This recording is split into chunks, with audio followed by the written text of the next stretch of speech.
কারাগারে হত্যা মামলায় সেলিনা হায়াৎ আইভি স্বীকারোক্তিমূলক জবানবন্দি দিয়েছেন।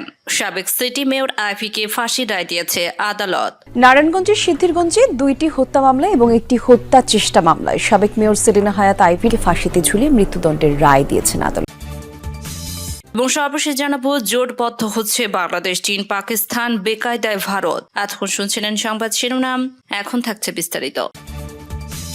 আসুন একসাথে নৌকার পালে উঠি, নৌকার জয়গান গাই এবং নৌকাকে জিতে আনি। আমাকেও যেন আল্লাহ এই জয় বাংলা বলেই যেন আমার মৃত্যুবরণ হয়। শেখ হাসিনা সরকারের পতনের সঙ্গে সঙ্গে নারায়ণগঞ্জ থেকে পালিয়েছে বিতর্কিত ওসমান পরিবার।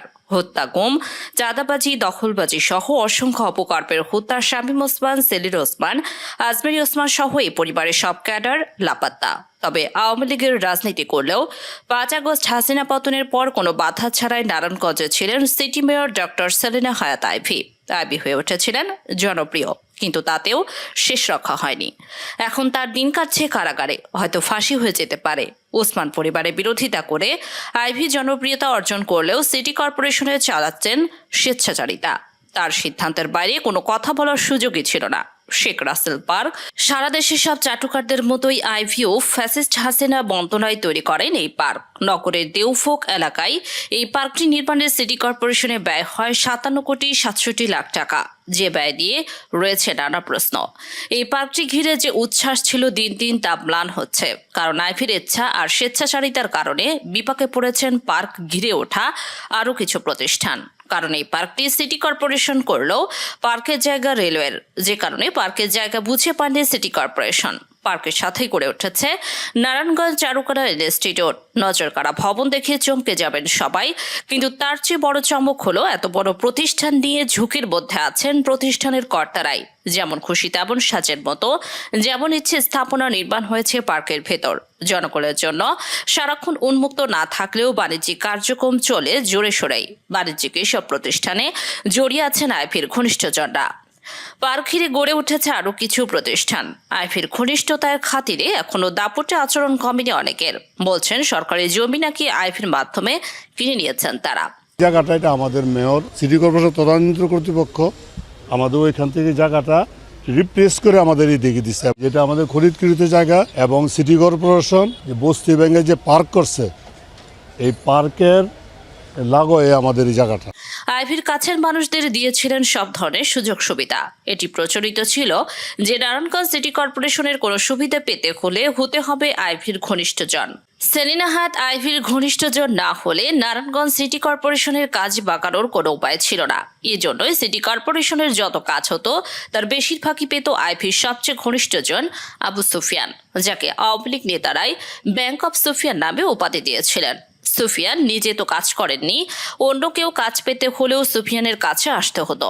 সাধারণ পরিবার থেকে বেড়ে ওঠা সুফিয়ান এখন আইভির বদৌলতে কোটি কোটি টাকার মালিক। তার কোথায় কত টাকা আছে তা নিয়েও চলে জল্পনা কল্পনা। আমরা নারায়ণগঞ্জের বন্দর এলাকায় যাই, যেখানে প্রাসাদ সহ একক বাড়ি রয়েছে আবু সুফিয়ানের। 5 আগস্টের পর সেখানে থাকেন না তার পরিবারে কেউ। সুফিয়ানের আরেক রাজপ্রাসাদের অভিযোগ, এসব দৃশ্যমান সম্পদ ছাড়াও তার রয়েছে বহু অজ্ঞাত সম্পদ। অভিযোগ, সুফিয়ানের মাধ্যমে টাকা আসলে রোজগার করতেন আইভি নিজেই। সুফিয়ানের বিরুদ্ধে 7 খুনের ঘটনায় জড়ানোর অভিযোগও করেছিলেন ওসমান পরিবারের সবচেয়ে ভয়ঙ্কর ব্যক্তি, স্বীকৃতি পাওয়া শামীম ওসমান। হোটেলের ওখানে বসে কথা কইতেছে, কথায় কথায় কথা কথায় সুফিয়ান কইতেছে যদিও সেই সময় গণমাধ্যম ব্যাখ্যাও দিয়েছিলেন সুফিয়ান। আর যদি কি আমার মাইরে ফেলায় নিজের স্বার্থে যদি মনে করেন, তখন আমি একজন মাইরা লাই, তখন এটা আমার পাপ হইব না। ঠিক আছে, এই কথা আমি বলছি, এটা আমি অস্বীকার করতেছি। মামলা হলেও এখনো পর্যন্ত ধরাছোঁয়ার বাইরে আইভি ঘনিষ্ঠ সুফিয়ান। অনেক নাটকীয়তার পর আইভি গ্রেপ্তার হলেও অভিযোগ আছে টাকার বিনিময়ে গ্রেপ্তার সহ আইনি পদক্ষেপ এড়িয়ে যাচ্ছেন তিনি। ঘনিষ্ঠজন প্রীতি ছাড়াও স্বজন প্রীতি ছিল আইভির, যে কারণে ছোট ভাই উজ্জ্বলকে রাজনীতির ময়দানে গুরুত্বপূর্ণ হিসেবে উপস্থাপন করেছেন সবকিছুই।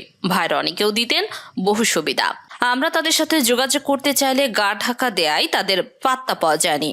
আইভি পরিবারের সদস্যদের বিরুদ্ধে রয়েছে দখলের অভিযোগ, আর সেই দখলে মদত দেওয়ার অভিযোগ খোদ আইভির বিরুদ্ধে। রাজনৈতিক ফায়দা হাসিলে শামীম ওসমানের বিরোধিতা করলেও স্বার্থের প্রশ্নে এক থাকতেন আইভি ওসমানরা। নাগরীর দেউফোক এলাকায় সবুজ শ্যামলা পরিবেশ, কি শান্তি। ইট পাথরের নগরে এমন সবুজার নজর কাড়বে যে কারোর। তবে এই দৃশ্য দেখে খটকা লাগে, কারণ সবুজ মাঠের এক কোণে নোংরা পানিতে মাছ পরিষ্কার করছেন একজন। মাঠের চারপাশে গড়ে উঠেছে দোকানপাট, হাটবাজারও। এই সবুজ মাঠের মতো দেখতে এটি কোনো ফসলের ক্ষেত নয়, এটি আসলে পুকুর। এখানে কয়েক বছর আগেও গোসল, সাঁতার, পুজো সবই হতো একসময়। এমন হাল হলো কেন এই পুকুরের? মেয়র আইফির বাড়ি তো এই এলাকায়, তাহলে পুকুরটা পরিষ্কার তো রাখতেই পারতেন তিনি। কিন্তু আসল ঘটনা হলো, পরিষ্কার তো দূরে থাক, এত ময়লা ফেলা, চারপাশে দোকানপাট গড়ে তোলার মূল কারণ এটিকে ধীরে ধীরে গ্রাস করতে চায় আইভি পরিবারের সদস্যরাই। নামে পরিচিত এটি মূলত দেবোত্তর সম্পত্তি, তা কিভাবে দখল করতে চায় আইভি পরিবারের সদস্যরা। 5 আগস্টের পর আইভির বিরুদ্ধে হয়েছে একাধিক মামলা। ধোয়া তুলসী পাতা হিসেবে নিজেকে পরিচয় দিলেও তার বিরুদ্ধে শুরু হয়েছে দুদকের তদন্ত, যাতে সহায়তা করছে নারায়ণগঞ্জ সিটি কর্পোরেশনও। অভিযোগে বলা হয়েছে, সিদ্ধিরগঞ্জ বর্জ্য ব্যবস্থাপনা প্রকল্পে প্রতি বছর কোটি কোটি টাকা লোপাট করেছে আইভির 2 ভাই রিপন ও উজ্জ্বল। রেলের জায়গায় পার্ক, আইভি এবং তার উপর নির্ভরশীলতার সম্পদের তদন্ত করবে প্রতিষ্ঠানটি। আইভির ব্যক্তিগত সহকারী নিয়োগপা আবুল হোসেনের বিরুদ্ধে সিএনজি চালিত অটোরিকশা থেকে চাঁদাবাজির অভিযোগ আনা হয়। যদিও এই বাড়ি থেকে বোঝাই যায় কতটা উন্নতি হয়েছে আইভির। আইভি শামীম ওসমানের বিরোধিতা আসলে রাজনীতির ফায়দায় হাতিয়েছিলেন বলেই মনে করেন অনেকে। দা কুমড়ো সম্পর্ক থাকলেও জুলাই বিপ্লবে ছাত্র জনতা দমনে ভূমিকা রাখেন একসাথেই। শামীম ওসমান নিজে অস্ত্র হাতে গুলি করেছেন জনতার ওপর, সঙ্গে ছিলেন পরিবারের সদস্যরাও। আর আইভি নিজের লোকদের নির্দেশ দিয়েছিলেন ছাত্র জনতার উপর গুলি করতে, যার মধ্যে একজন ডিশবাবু।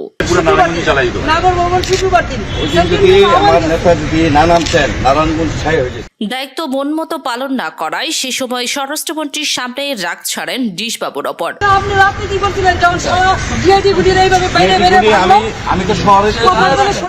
বিরোধিতা থাকলেও আইভি এবং ওসমানরা আসলে ফ্যাসিস্টদের পরীক্ষিত দোসর। 2021 সালে 24 জুন আইভির ভাই যুবলীগ নেতা উজ্জ্বলের নেতৃত্বে এক আইনজীবীর জমি দখল করে এবং বসতবাড়ি ভাঙচুর করে। 2011 সালে টেন্ডার হওয়া নারায়ণগঞ্জ সিটি পাঠাগারটির ব্যয় দুর্নীতি করে 3 কোটি টাকা থেকে 26 কোটি টাকা করা হয়। 18 বছরে উন্নয়ন কাজের প্রায় 80% টেন্ডার রত্ন ও মুনিয়া নামে 2টি ঠিকাদারি প্রতিষ্ঠানের মাধ্যমে করা হয়েছে। এছাড়াও আরও অভিযোগ রয়েছে, নারায়ণগঞ্জ সড়ক ও জনপথ অধিদপ্তরের বরাবর নিষেধ সত্ত্বেও মেয়র আইভি একক সিদ্ধান্তে সিদ্ধিরগঞ্জ এলাকায় কয়েক কিলোমিটার বিস্তৃত খালের সৌন্দর্য বর্ধনের নামে প্রায় 160 কোটি টাকার প্রকল্প করেছেন। সেখানে অবকাঠামো নির্মাণ না করতে বারবার অনুরোধ করলেও মেয়র আইভি কর্ণপাত করেননি। মেয়র আইভির বিরুদ্ধে অভিযোগ, নগরীর জিমখানা এলাকায় 539 বছরের পুরাতন মোঘল আমলে মসজিদ ও ওয়াকফ করা প্রায় 30 কোটি টাকার সম্পত্তি তিনি দখল করেছেন। মডেল মসজিদের জন্য দেওয়া ওয়াকফ সম্পত্তি দখল করতে তিনি উচ্চ আদালতের নির্দেশনাও মানেননি। এই ঘটনায় তার বিরুদ্ধে মসজিদ কমিটি মামলা করেছে। এছাড়া মেয়র আইভি ও তার পরিবারের বিরুদ্ধে প্রায় 300 কোটি টাকা দেবোত্তর সম্পত্তি দখলের অভিযোগ রয়েছে।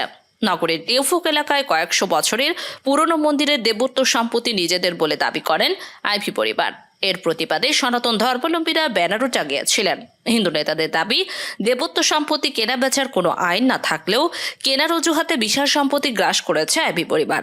আইভি পরিবারের বিরুদ্ধে অভিযোগ, 2019 সালের 11 অক্টোবর শহরের জিমখানা এলাকায় 70 বছরের পুনরু রেলওয়ে স্টেশন 35টি স্টাফ কোয়ার্টার গুড়িয়ে দিয়ে সিটি কর্পোরেশনের 16 একর জায়গা দখল করা হয়েছে।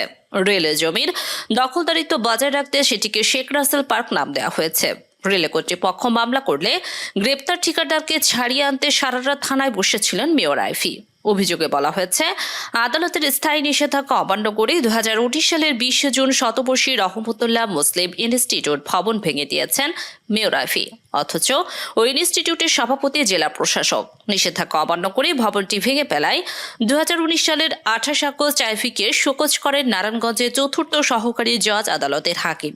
নোটিশ ছাড়া ভবনটি ভেঙে ফেলায় প্রায় অর্ধশত ব্যবসায়ী বিপাকে পড়েন। আইভির বিরুদ্ধে তারা 31 কোটি টাকা ক্ষতিপূরণের মামলাও করেছেন। আইভির বিরুদ্ধে অভিযোগকারী হাফিজুর রহমান একটি গণমাধ্যমকে বলেন, আরও অনেক অভিযোগ রয়েছে। সিটি কর্পোরেশনের ভেকু সার্ভেয়ার লোকবল সহ মেয়র আইভির আপন ভাইয়ের নেতৃত্বে সুপ্রিম কোর্টের একজন আইনজীবী জমি দখলে অভিযোগ রয়েছে। আইভির ব্যাংক অ্যাকাউন্ট ও সম্পত্তির খোঁজ নিতে ইতিমধ্যে নির্দেশ পাঠিয়েছেন দুদক। তার নামে ও স্বজনদের নামে জমি কেনা ও বিদেশে অর্থ প্রেরণের অভিযোগও খতিয়ে দেখা হচ্ছে। 2024 সালের নভেম্বর মাসে আদালত তার বিদেশ যাত্রার নিষেধাজ্ঞা জারি করেন। এর আগে বিভিন্ন সময়ে তার বিরুদ্ধে বিতর্ক সৃষ্টি হয়েছে। তার স্বামী সন্তানদের সম্পত্তি সংক্রান্ত তথ্য গোপনের অভিযোগও ছিল। নারায়ণগঞ্জ উন্নয়নের কাজগুলোতেও কিছু প্রশ্ন উঠেছিল, বিশেষ করে টেন্ডার বিতর্ক, রাস্তা নির্মাণের নিম্নমানের কাজ ইত্যাদি।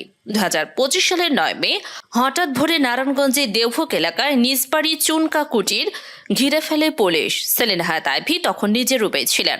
বাইরে তখন সমর্থকরা জড়ো হয়ে স্লোগান দিচ্ছেন, আইভি আপা নির্দোষ, মেয়র আইভিকে মুক্তি দাও। পুলিশ জানায় তিনি সিদ্ধিরগঞ্জ থানার একটি হত্যা মামলার অভিযুক্ত। মামলাটি 2024 সালের আগস্টে ঘটে যাওয়া ছাত্র আন্দোলনের সময় গার্মেন্টস শ্রমিক মনিরুল ইসলাম বিনারুল হত্যার সঙ্গে যুক্ত। তদন্তে উঠে এসেছে তার সমর্থক গোষ্ঠী ঘটনার সঙ্গে জড়িত এবং তাদের মধ্যে কেউ কেউ সরাসরি তার নির্দেশে কাজ করেছিল বলে দাবি করেছে পুলিশ। আইভির ভাষ্য ভিন্ন। তার দাবি, আমি কোনোদিন অন্যায় কাজ করিনি, এটি ষড়যন্ত্র। আইভিকে গ্রেপ্তারের পর যখন আদালতের দিকে নিয়ে যাওয়া হচ্ছিল, তখন নারায়ণগঞ্জ শহরের কালীরবাজার মোড়ে পুলিশের গাড়ি বহরে হামলার ঘটনা ঘটে। অজ্ঞাত দুর্বৃত্তরা ইটপাটকেল ছুড়ে মারে, ককটেল বিস্ফোরণ ঘটায়। এতে অন্তত 5 জন আহত হয়, যার মধ্যে 2 জন পুলিশ সদস্য। পুলিশ অভিযোগ করছে এই হামলার পেছনেও আইভির সমর্থকদের ভূমিকা থাকতে পারে। এই কাহিনী কি রাজনৈতিক ষড়যন্ত্র, নাকি সত্যি একজন নেত্রীর মুখোশ উন্মোচনের মুহূর্ত? আপনি কি মনে করেন? কমেন্টে জানান আপনার মতামত। নিউজ আপডেট 24 এর সঙ্গেই থাকুন সবচেয়ে নির্ভরযোগ্য এবং সময়োপযোগী আপডেট পেতে।